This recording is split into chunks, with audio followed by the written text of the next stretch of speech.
Let's begin with Mike Tobin, who is live in Chicago with more on the protesting. And Harris, ICE now maintains or says that they have taken some 800 people off the street who are in the country illegally. And ICE maintains that they are only targeting people who have criminal charges or criminal convictions in addition to their illegal status. Some of the examples ICE has provided. Stefan Sev from Austria, previously convicted of sexual assault, currently charged with murder, rape, or sexual abuse of a minor.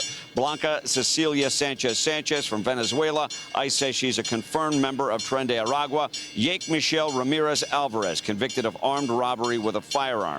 There is fallout now from the multi-agency raid Monday night, Tuesday morning of an apartment building on Chicago's South Side. Border Patrol says the building had been taken over by squatters and ultimately criminal gangs. I mean, what do you guys think? Let me know what you guys think about this Chicago situation in the comments below. If you're from there or used to live there, how was it when you were living there? Was crime pretty crazy? Give us some stories of what you guys experienced actually on the ground in Chicago.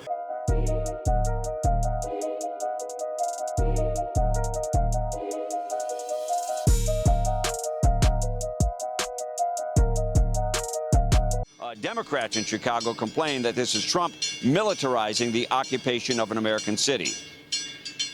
He is spending billions of dollars putting helicopters over people's heads and their housing and having people who are militarized and masked abducting people. Are you they're still running on this BS? Are you kidding me right now? President Trump told the world his plans on what he would do to help American citizens in this country during his campaign. Did every single one of these people believe that he was lying or just playing or trolling? No, he's not a Democrat. He doesn't do that. Trump said that he was going to have the largest mass deportation ever. In order to do that, you have to send in the army to go find these people because they've been given the opportunity to self-deport. And if they're choosing not to self-deport, we're going to send in people to find these people that are hiding. Opponents of Operation Midway Blitz took to the streets yesterday evening. Hundreds gathered to oppose enhanced immigration enforcement. The protest was organized by the Coalition Against the Trump Agenda, an aggregate of protest groups in Chicago. The protest was peaceful. They blocked a little bit of traffic. The clashes have largely been restricted to the western suburb Broadview, where ICE has that processing facility. Harris, back to you. Mike, thank you very much. Tuesday's targeted immigration enforcement operation against suspected Venezuelan gang members involved more than 300 federal agents. And President Trump is now warning that the National Guard will be going into Chicago very soon. Those are his words. They are coming. Democrats in Chicago are lashing out against that. And here is Mayor Brandon Johnson. Oh, geez. This is not about safety. This is not about immigration. This is about fomenting chaos and terrorizing the people of Chicago and cities across America. This is absolutely appalling. This president is an unstable human being, and it's right for this moment to check him. And we're calling on Congress to do its job.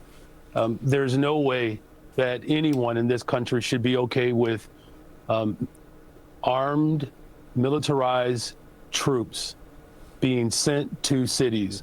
Brandon Johnson, I don't even want to call him a mayor because that would be giving him too much credit. He doesn't do anything for his city. All the town halls that were conducted in Chicago had citizens within the community yelling, screaming at Mayor Johnson about having Trump come in Chicago to help clean up the city because crime is going crazy. Illegal immigrants are just taking over the city. Homeless is a problem. Everything about Chicago has been a problem for many years, and it's been ignored. Nothing has been done. And this is the same man that went on live TV and said nobody in Chicago said they wanted this done here. We have lots of clips, and I even created videos a few months ago about many people yelling and screaming at this man about having Trump come to Chicago. Come to Chicago and clean up the streets. Well, guess what? Guess who's knocking on the door? Wow. A mayor that has crime out of control in his city is now trying to do a psychological profile on the president. Imagine that. Harris, that's exactly what he's trying to do. I just want to give Mayor Brandon Johnson of Chicago, the authorities in Chicago, J.B. Pritzker, a little constitutional law lesson. Number one, what is happening in Chicago is entirely different than what we are talking about in Portland and in Memphis. Number one, ICE is conducting operations. They have the federal authority to conduct. The Supreme Court has been crystal clear. ICE can conduct operations. It is the sole purview of the federal government, number one. Number two, federal agents have been deployed to protect an ICE facility. Oh, wait, where do you have the authority for that? Pretty clear. I cited it from the podium when we did this protecting the Portland courthouse. 40 U.S.C. 1315, you can deputize officers to protect federal property. Well, why do they need federal protection in Chicago at that ICE facility? Because DHS tweeted out pictures of what was found outside the ICE facility. Guns, handguns, weapons, 11 people arrested outside that facility.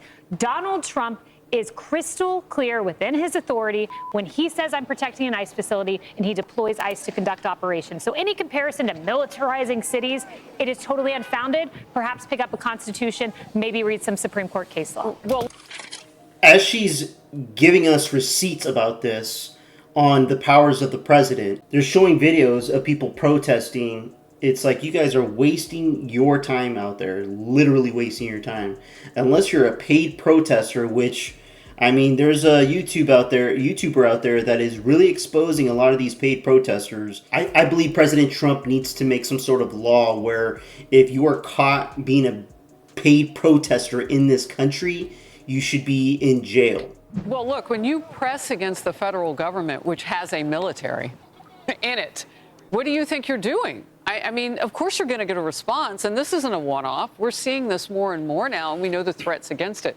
So, you know, Rosanna, the thing that drives this, though, isn't the protesting necessarily. It's the people with the elected power. And if they wanted to, they could change their rhetoric. Brandon doesn't have to say words about the psychology that he thinks he sees in the president of the United States. Jasmine Crockett and some others, AOC, Alexandria Ocasio-Cortez, those members of Congress on the, you know, the far left members, don't have to talk about this in such rhetoric that they do. They could show some self-control. I think they're still using a playbook from the 1960s where if they spin it, then it's true. I mean, the bottom line is people know what they're living through. Let's talk about safety, whether it's with people who are here illegally or just some of the crazy people that we encounter on our streets. We know how we feel. Now, the mayor can go on TV and say, well, crime is down 30%. Well, that's great on paper. But when you hear that 58 people were shot in 3 days in Chicago, that's a whole different story. That really happened in Chicago. Those people in those neighborhoods know how they feel. Right. They want to feel safe. They want to walk to their church. They want to walk to their kids to school.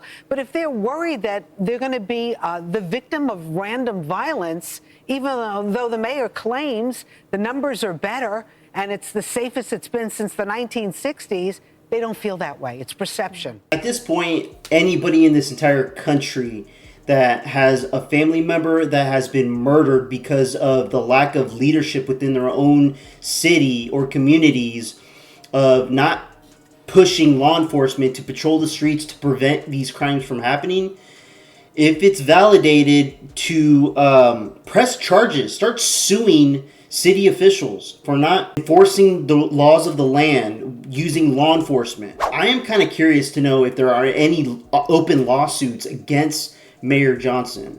And I would not be surprised if there is, but I should really look into that. Let me see. Okay, so from what I'm reading, it says major lawsuits involving the administration of Chicago Mayor Brandon Johnson in 2025 include a federal hiring investigation, a Department of Justice lawsuit over the city's sanctuary policies, and a massive settlement proposed for wrongful convictions.